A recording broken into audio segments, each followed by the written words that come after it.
All right, well, we're about ready to resume our program here.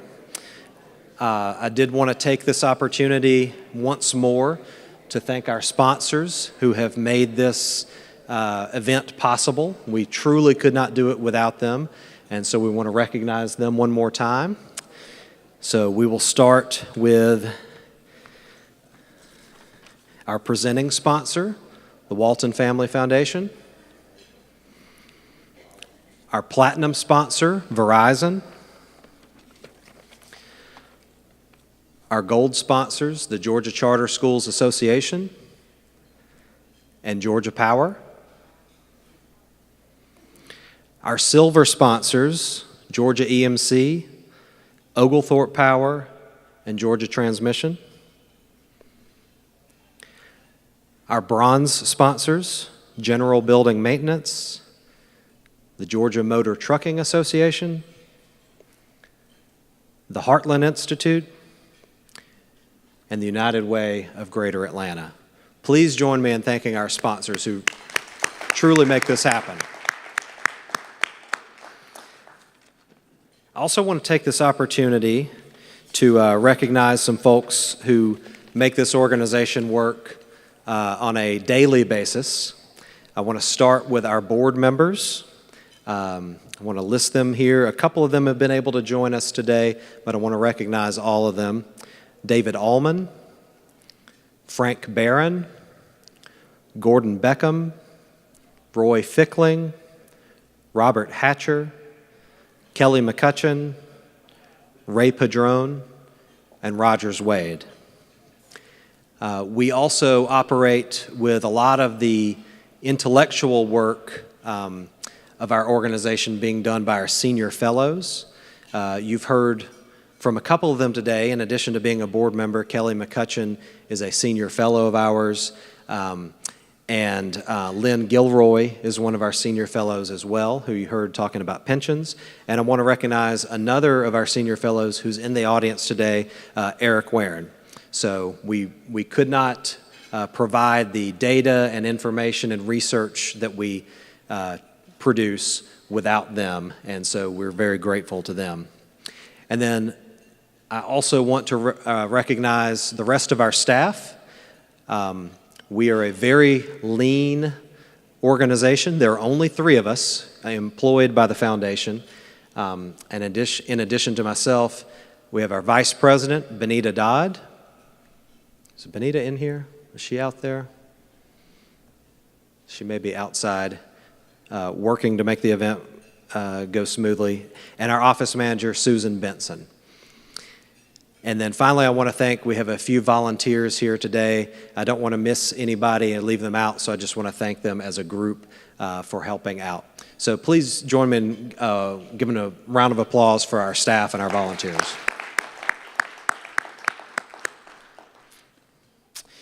All right, at this time, it's my pleasure to introduce our keynote speaker for lunch, Chuck Reed.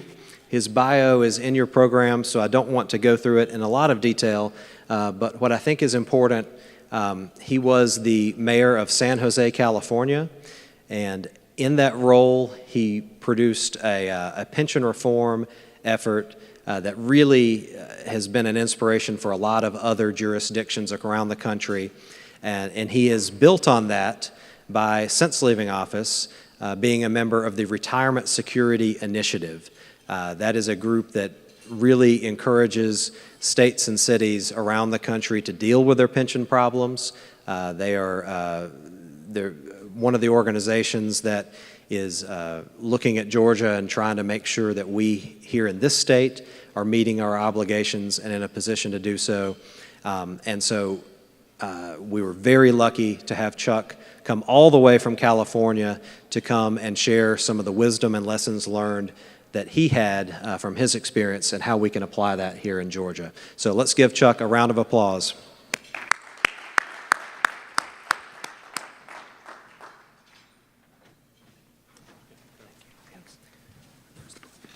Thank you, Kyle. Well, I got to sleep in this morning. I didn't have to go to the breakfast session, but I know many of you got up early and were busy and probably missed the news. So I got to read the Wall Street Journal. And there was an interesting piece in there that I think is relevant to today's discussion. So the Center for Disease Control, the CDC, has recently identified a nationwide disorder of massive proportions. This disease is a psychological condition with fiscal impacts caused primarily from an overwhelming urge to overpromise and underfund retirement benefits. The most common symptoms are high taxes, increased borrowing, and deteriorating services. The condition is slow moving but deadly. If left untreated, it will sap the body politic of its ability to lift a finger to respond to the needs of the people. Many state governments have been paralyzed by this disorder, but the federal government has shown little interest in action other than to give it a name, pensionitis. Unfortunately, that's kind of an exaggeration. The federal government hasn't even given it a name. The federal government is not going to help you. So, Georgia, you're on your own. Unless, of course, you think the Democrats are going to control both houses of Congress and the presidency soon, in which case Illinois and other big blue states will be asking for taxpayer bailouts. And so we'll raise your taxes in Georgia to bail out those plans. But nevertheless, pensionitis is real, even though the federal government doesn't necessarily recognize it. Before I get into the substance of my talk, I have some disclosures to make. I learned as a mayor and as a lawyer that it's better to get the disclosures out front, otherwise you get attacked for not having disclosed something.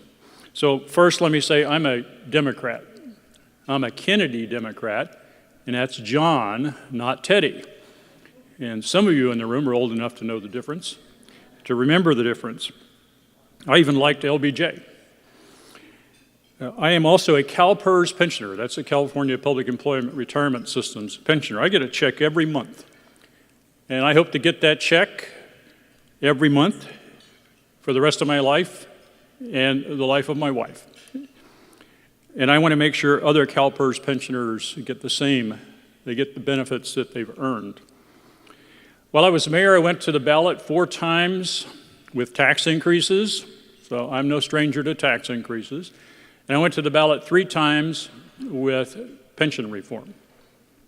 And we also did reform for OPEB, or post-employment benefits, in the form of retiree health care. I think defined benefit plans have a place in the retirement security and taking care of our employees. But I also recognize that defined benefit plans are unstable, inherently risky, and especially dangerous to local governments. While at the same time, I believe taxpayers should get a reasonable level of service for their taxes. Now, you might have noticed in the program that the title of my speech today is Keeping Promises and Protecting Taxpayers. And that's what makes it hard, trying to do both things at the same time.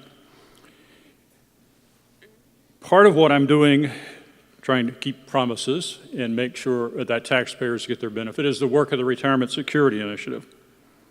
We're a bipartisan advocacy organization, and I'm hoping the clicker is going to work. Well, that wasn't it. Am I going the wrong place? Wrong direction?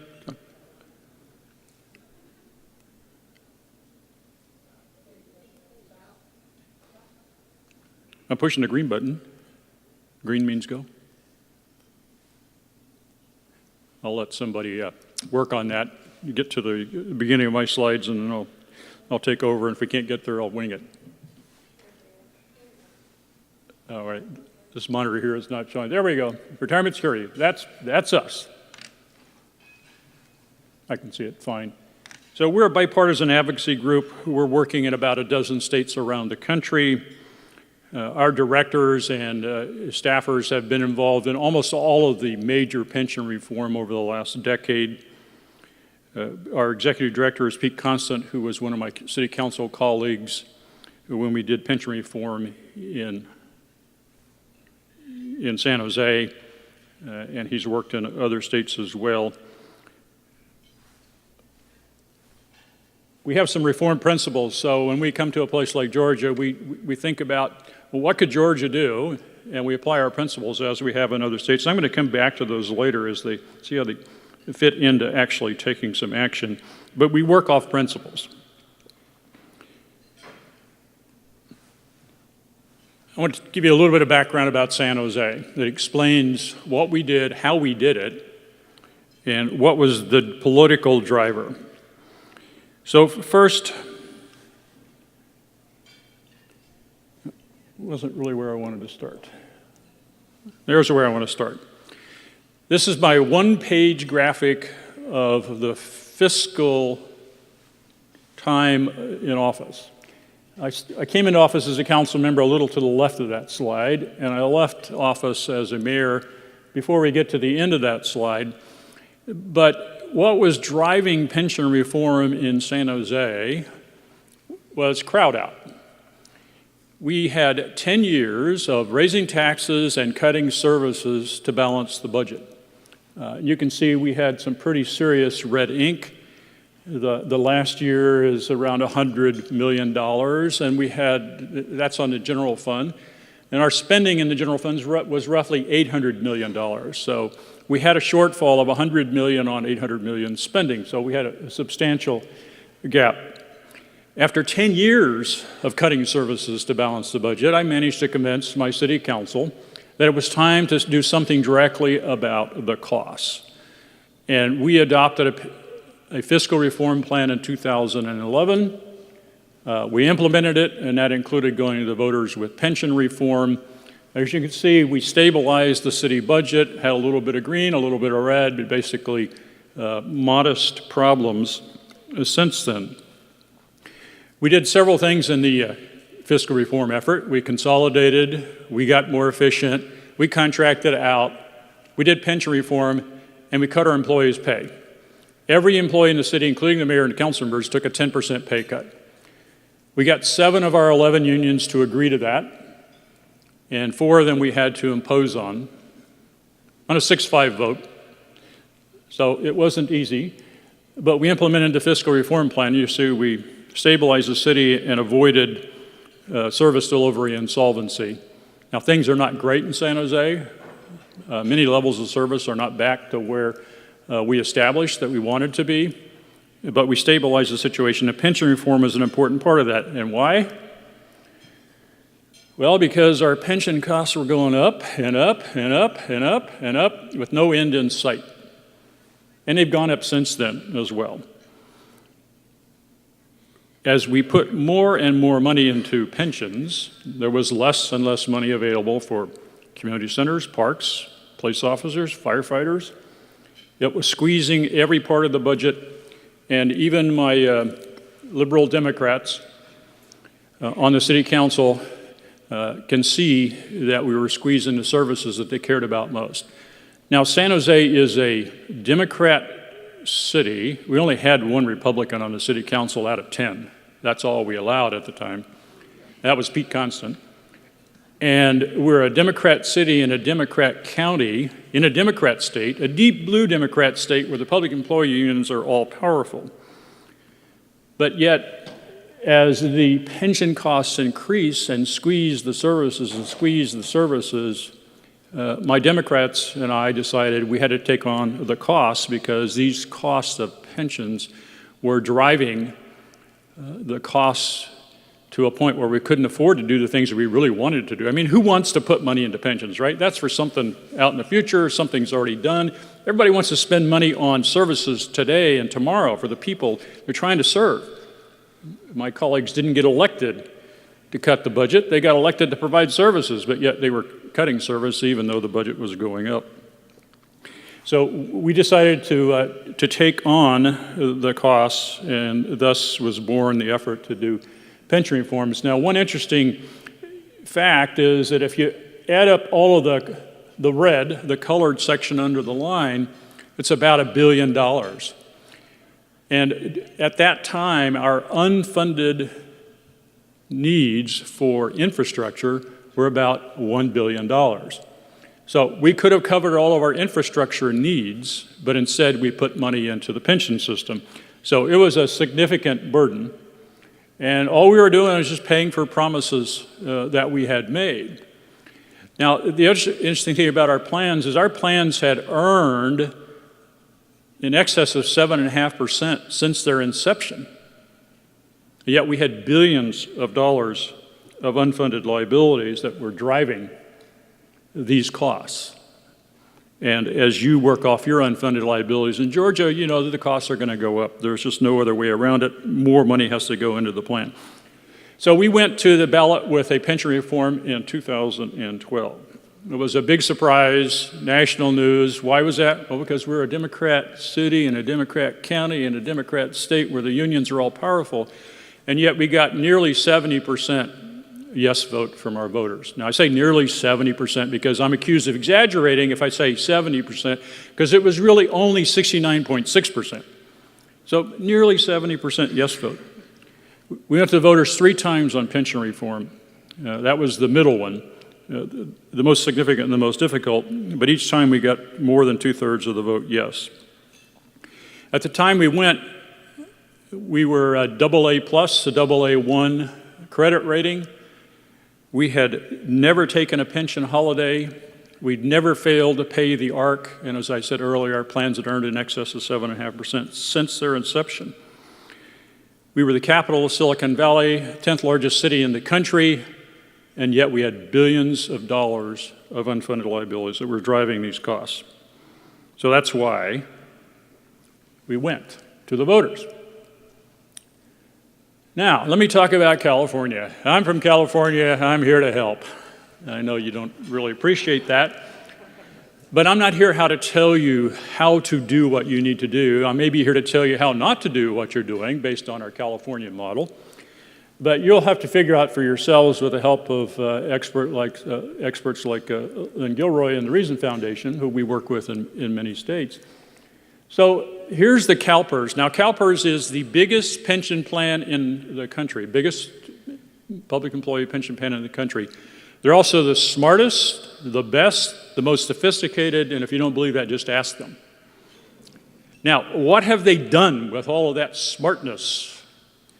Well, they've run a deficit. 17 years, I think. 17 years of failure. 17 years of failure to properly fund the promises that were made to our public employees. Now, in California, state employees are in CalPERS, and thousands of local jurisdictions have employees in CalPERS. So I say to CalPERS, why should we believe you when you tell us, don't worry, be happy, everything's going to be okay? 17 years of failure to deliver. Now, I ask you legislators and people, policy people in the room, what department of government would you accept 17 years of failure as, okay, it's going to be all right? I wouldn't do that as mayor, and 17 years of systemic failure. Now, I call that systemic failure because I don't focus on the plan and the trustees of the plan, because you have to look at the entire system. The plan trustees don't make all the decisions.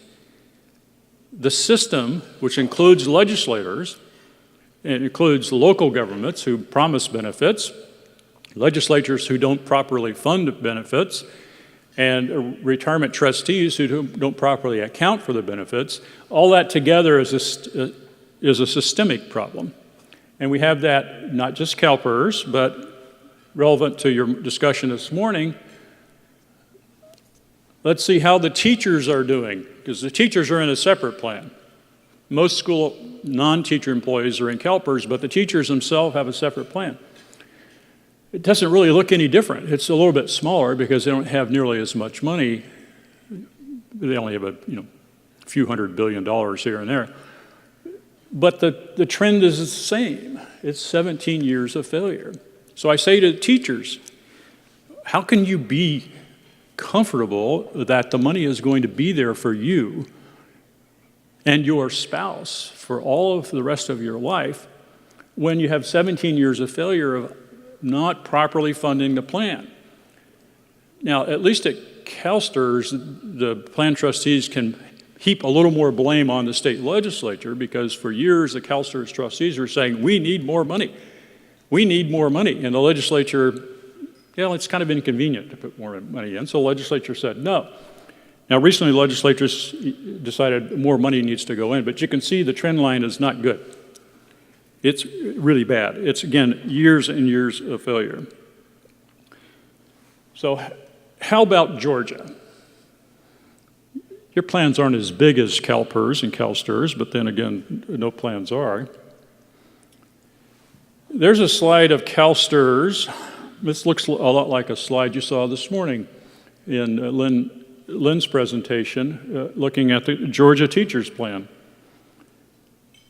This is actually a slide of an older slide that Lynn had done, the Georgia Plan. And when I go to my eye doctor, he gives me these images and says, how does this one look? How does this one look? Does this one look better? This one look better? And usually I can't tell the difference. So can you tell the difference? Georgia, CalSTRS, Georgia, California. Which do you prefer? They both look bad to me. My eyes maybe aren't that good, but they both look bad. So CalSTRS, Georgia TRS, you're both in trouble. You both have pensionitis, an overwhelming urge to overpromise and underfund. And I don't see how you can look at these red and these losses and not think you have pensionitis. So what do you do about it? I'm going to come back to reform principles, but Georgia at least had the good fortune and the good people to lead in 2009 when you did your hybrid system. And that might prove to be really, really good for Georgia. It's maybe too early to tell because we have a similar experience. You heard about Michigan this morning.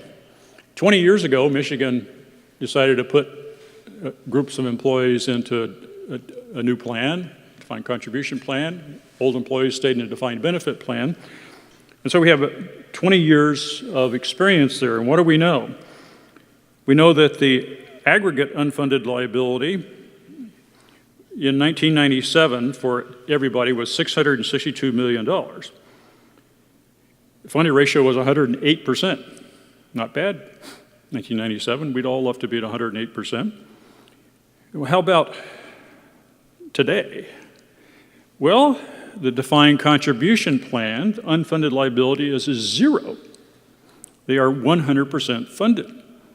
So the new people can count on getting the money that they're owed, paid the benefits that they've earned.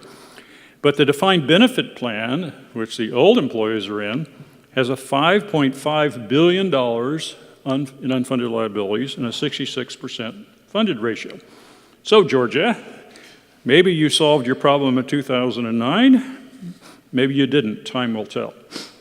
Now, all plans across the country typically say, don't worry, be happy, we're going to earn our way out of this. And if you believe that, well, you're ignoring reality because most plans have years and years and years of failure to earn their way out of it, even though they've been trying to do it for a long time. Alicia Monell, the Boston College Center for Retirement Research, did a stress test on plans across the country.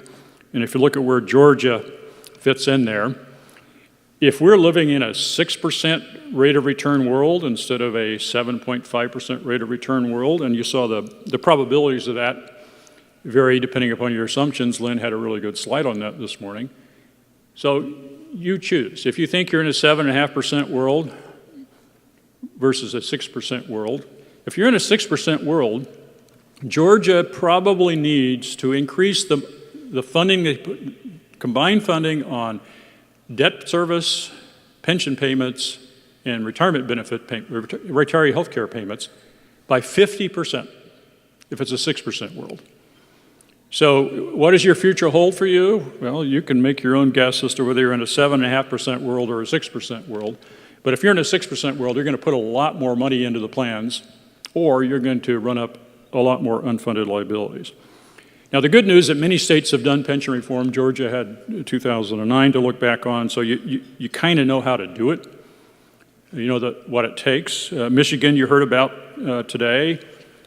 We have worked in many states and had some successes in some states, including bipartisan successes in some states. Arizona, correctional officers there's a ballot measure in November approving changes to the correctional officers system. Following 2 years ago, a successful ballot measure was approved for public safety, and those were approved with union support. Now, Lynn's from Arizona, so Lynn was heavily involved in Arizona. My colleague Pete Constant, who is our executive director, counted up 105 negotiating sessions and conference calls with the participants, 105 in the course of a year, in order to get the legislation crafted, to go to the legislature, get it approved by the legislature, signed by the governor, on the ballot and approved by the voters. But it can be done. Arizona is maybe unique, I hope not. I hope Arizona is a model for other places where public employee unions got engaged. They got engaged early. There was leadership from the state director, the head of the state firefighters union, because they could do the math. I'm sure Arizona is not the only place where union leaders can do math. They could do the math and they could see that their plan was on a path to failure. And you can't wait till it fails. If you do that, you're Puerto Rico. And you're paying out of current funds everything you should have paid out of contributions over 30 years. Colorado, we had a bipartisan bill. Republicans control the Senate, Democrats control the House, the governor's a Democrat. We got a bill approved, signed by the governor. Again, Colorado did some reform about 8 years ago. They came back because they didn't finish the job. That's pretty common. But it was bipartisan, and serious substantive reform can be done. Minnesota did a bipartisan reform. Pennsylvania did bipartisan reform. Now in Pennsylvania, we had both houses controlled by the Republicans. They didn't need Democrat votes to pass a bill. They had a Democrat governor. The governor vetoed a bill. They went back and took them 2 years. With Republicans controlling everything in the legislature, it took them 2 years among themselves to come up with a bill, but nevertheless they did, and the governor signed it. So I hold out the promise of not just pension reform, but bipartisan pension reform with the unions engaged in the discussion, sometimes supporting, often opposing, but nevertheless there is, I think, hope that we get leadership from the unions that are willing to engage. Now, in my case in San Jose, our unions were engaged. We had dozens of negotiating sessions, and some of the unions were willing to go along, but not publicly, because maybe you don't appreciate how hard it is for union leadership to explain to their members that they're talking about doing something that affects their benefits. That's not why they got elected. And so it's a difficult thing. It takes some courage by the union leadership as well as leadership from the top in the state. If you look across the country at pension reform, with dozens of examples, state and local, there are some characteristics that are in common. First is the leadership.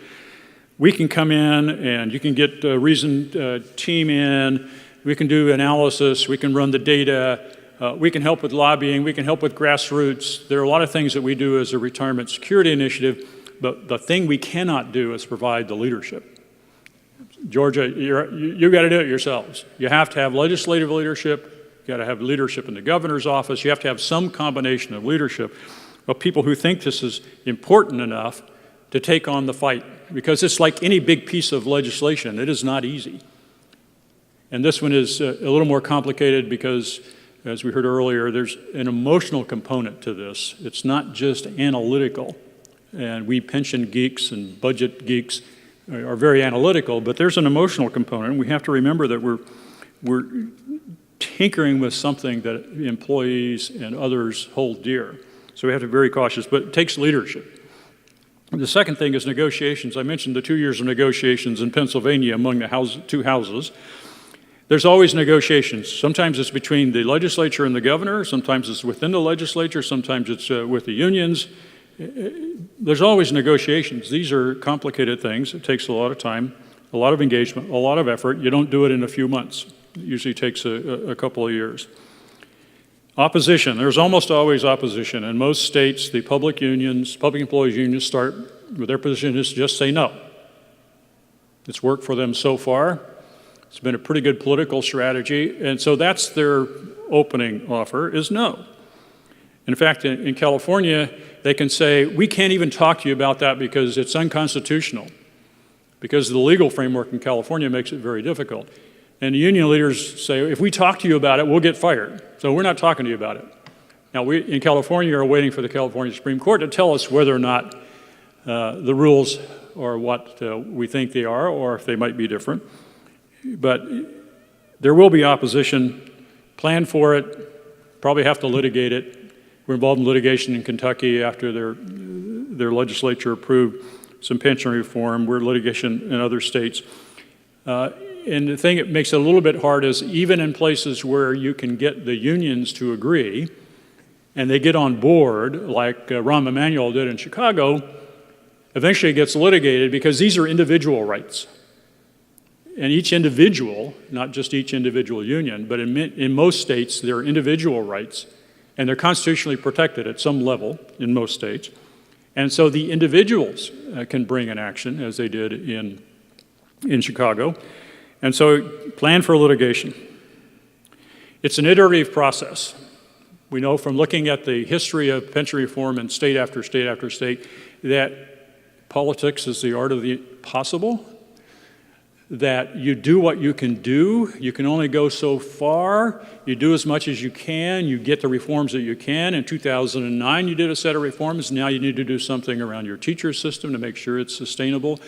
And that's been true in state after state. Very few states have taken on the whole thing and solved their problems in one round of reforms. Now, Utah, maybe.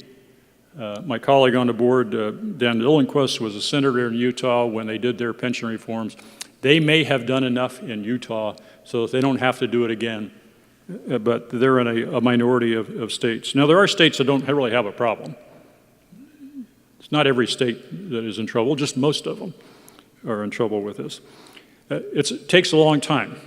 You don't do this in months, you do it in years. And if you get it all done in one legislative year, it's probably because you started the previous legislative year working on the issue, building the alliances, working the facts, getting the data, and doing all the things you need to do to move a major bill. There are a range of potential actions that we see across the country. The first and the most common is to do nothing and hope for the best. That's usually the public employee union's opening. That's what they want to do. That's certainly the argument, I think, today in Georgia around the teachers is, it's going to be okay. Just trust us one more year or 2 more years or maybe 10 more years. It'll be fine over the next 10 years. So that's the most common thing, but it's also the thing that is most commonly wrong. Because as you look at the history of the funding in Georgia or funding in California or funding in many, many, many other states, doing nothing just runs up the debt. Now, if you don't like debt, maybe you have one view of that. If you love debt, maybe you have a different view. And there are certainly people who love debt, and they're okay with that. I'm not one of them. I think you need to fund it as it's earned.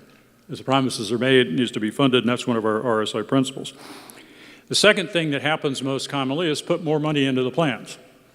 Turns out that there is no pension plan, no system that works if you don't put the money in. It's kind of a basic principle. You got to put the money in. And in almost all cases around the country, pension reforms in terms of structural changes or something for new employees goes along with putting more money into the plan, as we heard from Michigan this morning, and they're doing that in Colorado and other places because it needs more money. These plans are underfunded. The promises are at risk of being kept because they're underfunded, so you have to put more money into the plan. So you can do that by changing the funding policy, cutting services, that's really widespread.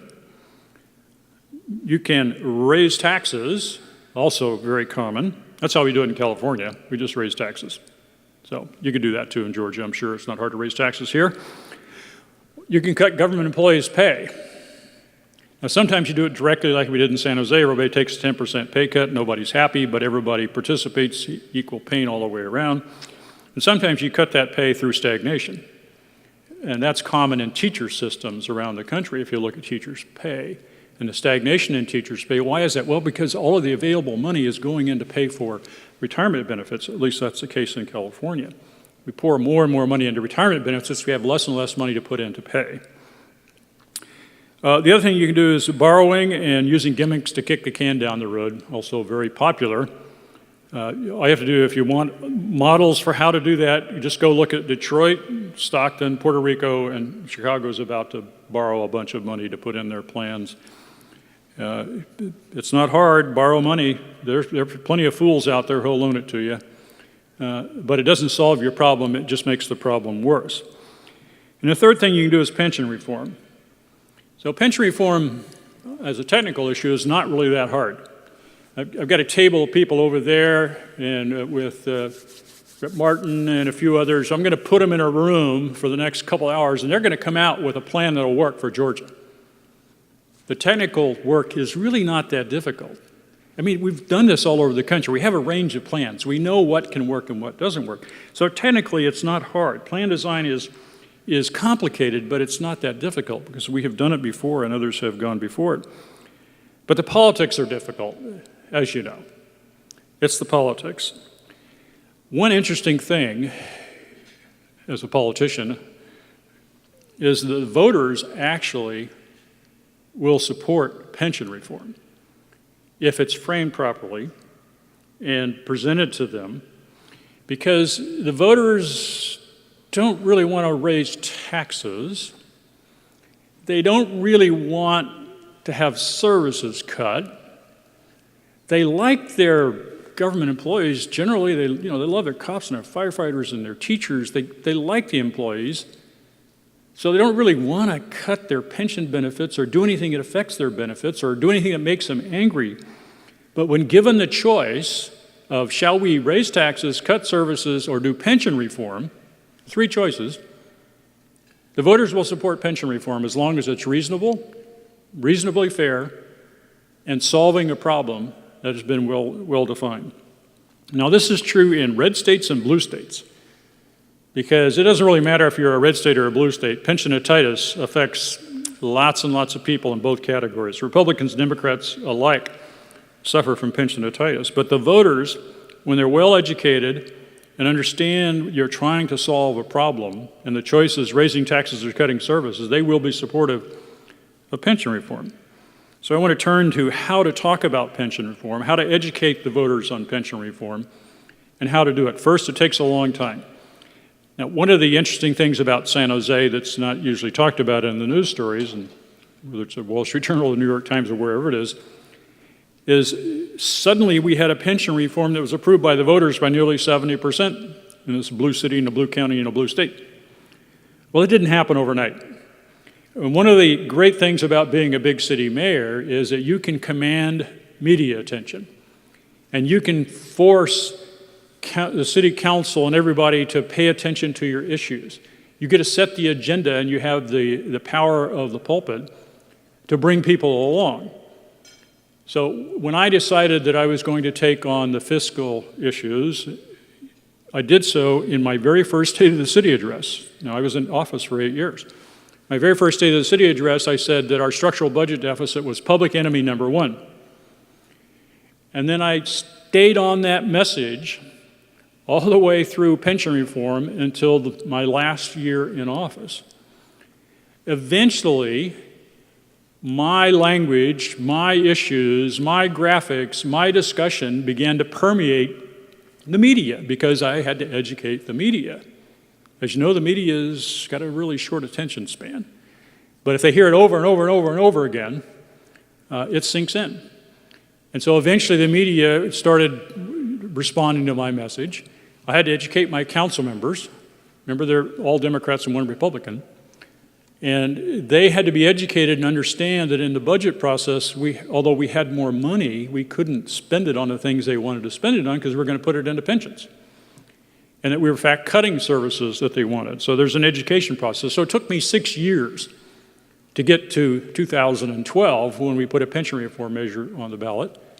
And it was preceded by an arbitration reform measure in 2010, another pension reform measure that was only applied to new employees in 2010, and each of those campaigns is an opportunity to educate people, to raise money, spend money, educate people.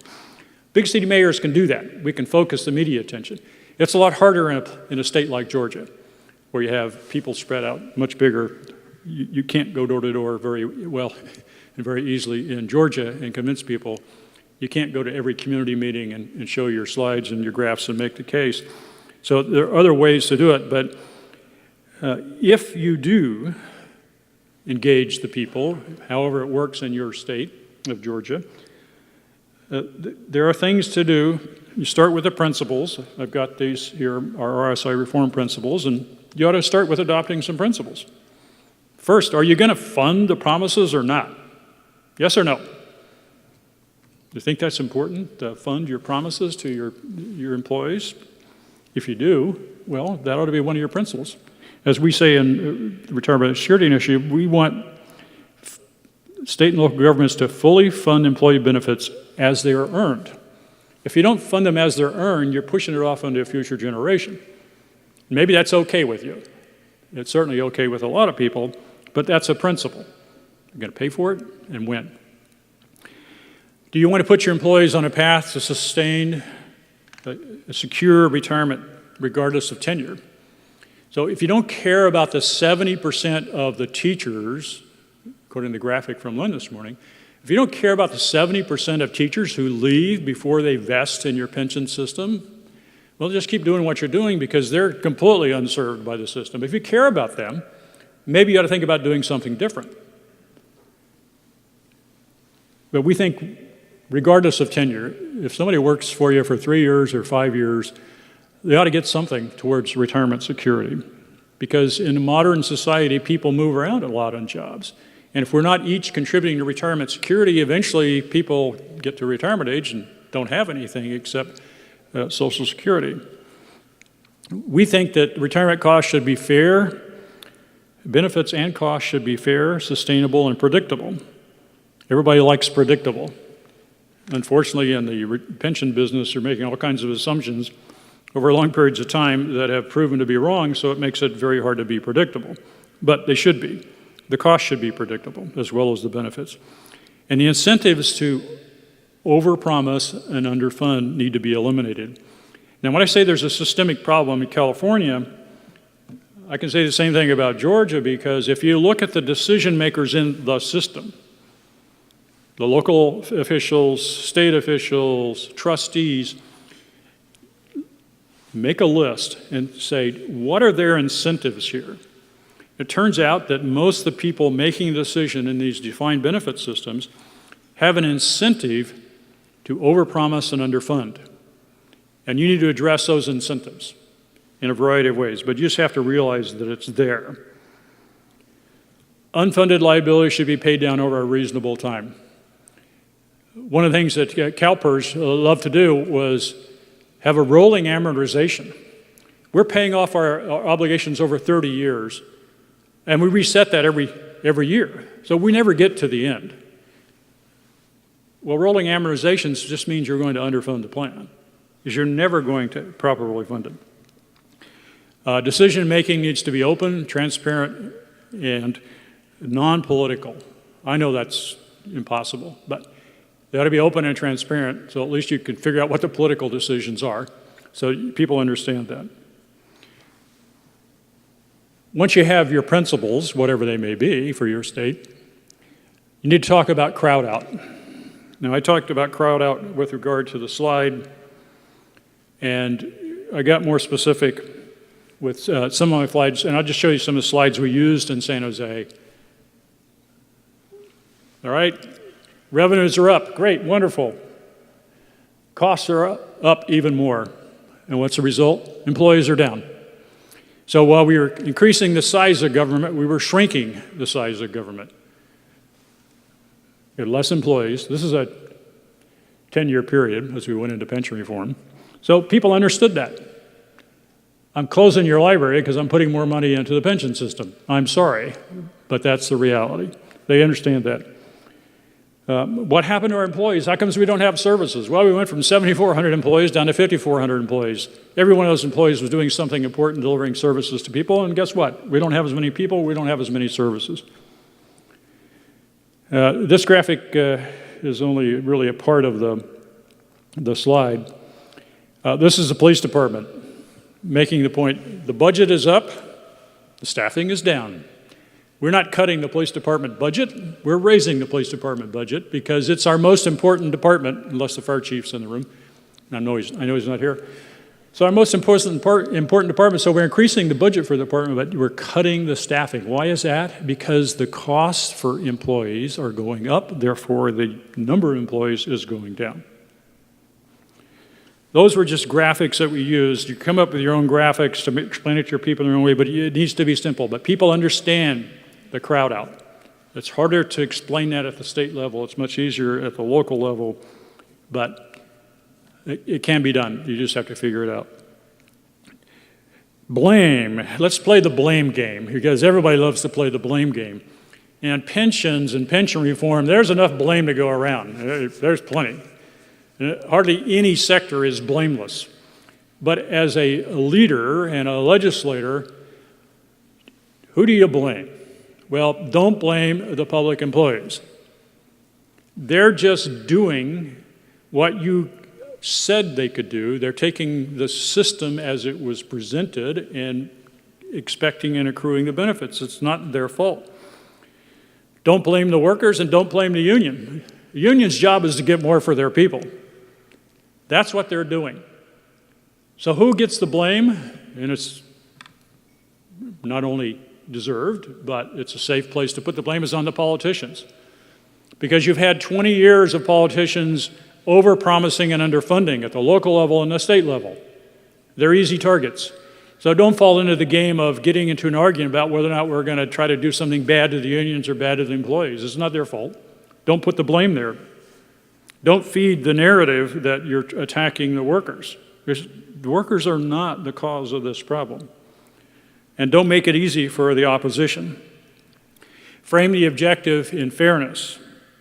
You're making sure people get paid what they've earned, and you're trying to be fair to the taxpayers. Taxpayers deserve a reasonable level of service for their taxes. And then you're solving a problem. The voters will be there if they understand you're solving a problem, you're being reasonably fair. There is no perfect solution, there is no fair solution, only reasonably fair, because all of this stuff affects somebody in some way. So you're trying to be reasonably fair, and voters will respond to that. You can see that in a national poll. We've polled it many times in California, and we've certainly polled it in San Jose. You can see that in a national poll. The Reason Foundation has a Reason Rupee national poll from February of 2015 posted on their website.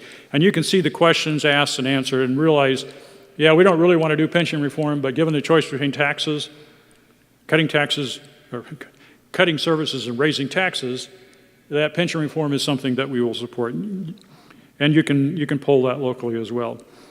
And finally, remember that pensionitis affects Democrats and Republicans. There's no place for the Republicans to hide on this. They deserve as much of the blame as the Democrats. They've been in office. The urge to overpromise and underfund is universal. It doesn't affect everybody, but the allure of promising or giving something to your people that somebody else has to pay for, ooh, as an elected official, that's a wonderful thing. So that allure is mighty, mighty powerful to Democrats and Republicans. And then finally, you really have some choices. Cut services, cut pay, raise taxes, borrow money, or pension reform. You can go the way of Illinois, New Jersey, Connecticut, California, or you can do pension reform. So if Georgia wants to deal with this problem this year, this session, next year, next session, we're happy to participate, and we look forward to working with you as you solve your problems. Just don't do it like we did in California. Thank you all. I appreciate the chance to speak.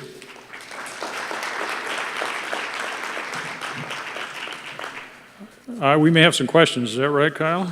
Yes, that's right. Well, as a politician, I promise to take questions. I don't promise to give answers. But I'm happy to take the questions. Well, We'll try a few questions. The first one we had from the audience, and again, we're collecting these on note cards. If you have something that you'd like to ask Mayor Reed, just bring it up to Benita, I guess, right there, and she can get it up to me. The first one from the audience is, how much of your retirement cost increase came from people gaming the system? For example, by running up their final year's salary. Was that a big consideration, and do you see that as a big consideration in many places?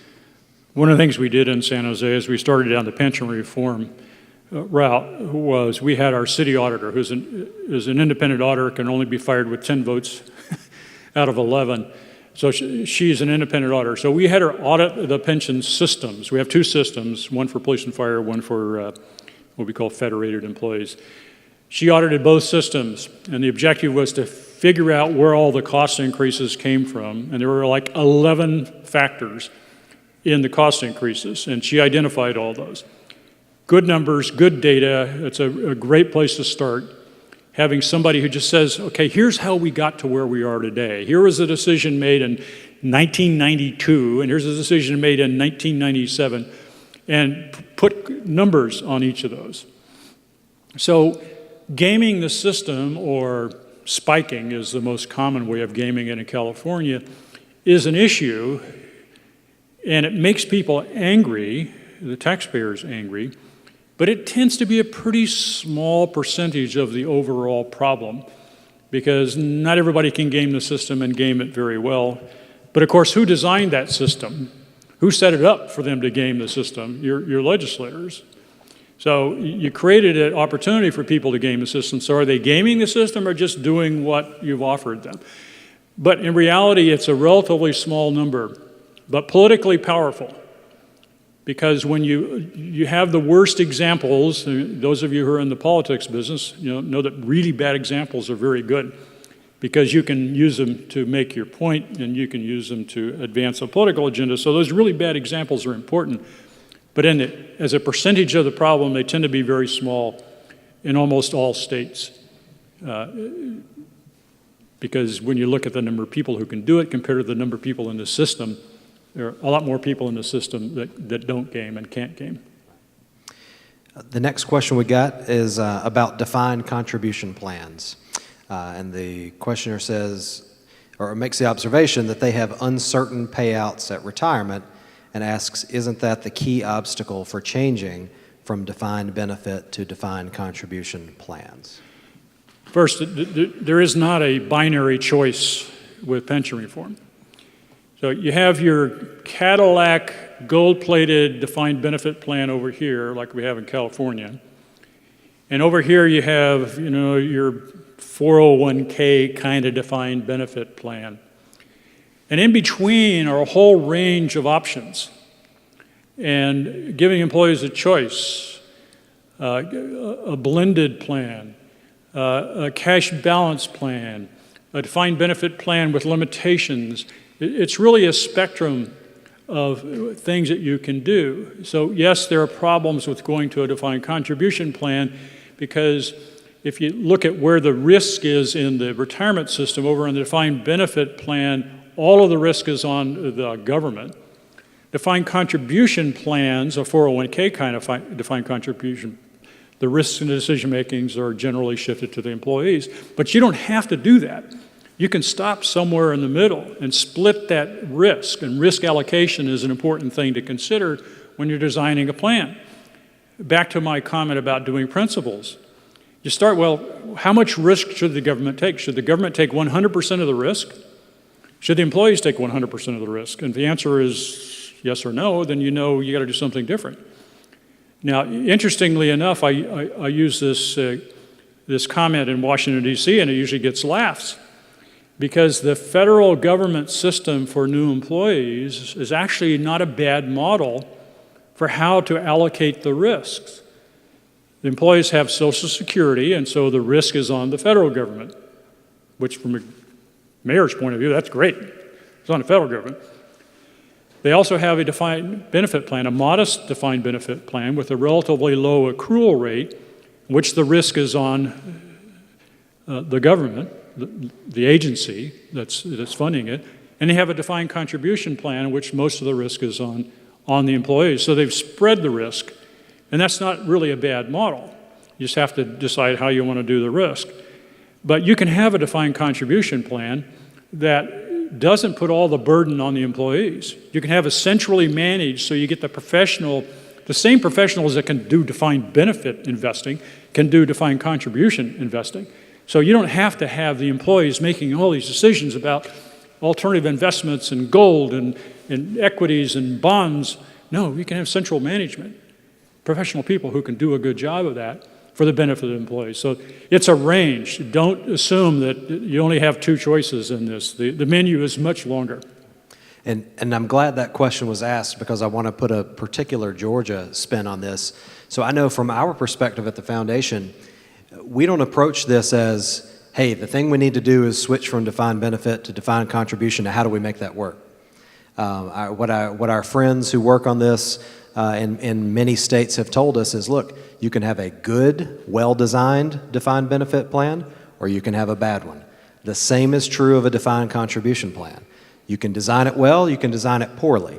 The point is to get to a system that's going to provide some of that predictability, that's going to provide sustainability, security for the employee in their retirement, and that has the right design to make that work. And it's not a matter of, well, the answer is make a switch, so how do we get to there? It's start out with those principles, like Lynn mentioned this morning, like Chuck mentioned just now, and then let those principles inform where we need to go with the solution. The solution may be relatively small changes to the existing system. It may be a kind of hybrid system. We're not starting out with that end in mind. So I want to make that point very clear to echo what Chuck and Lynn have said this morning is we want to let the data and the evidence and good principles guide that work. Please join me in thanking Chuck for that wonderful speech.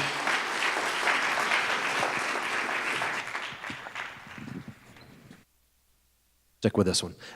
We're going to take a short break, and we'll be back with our education segment.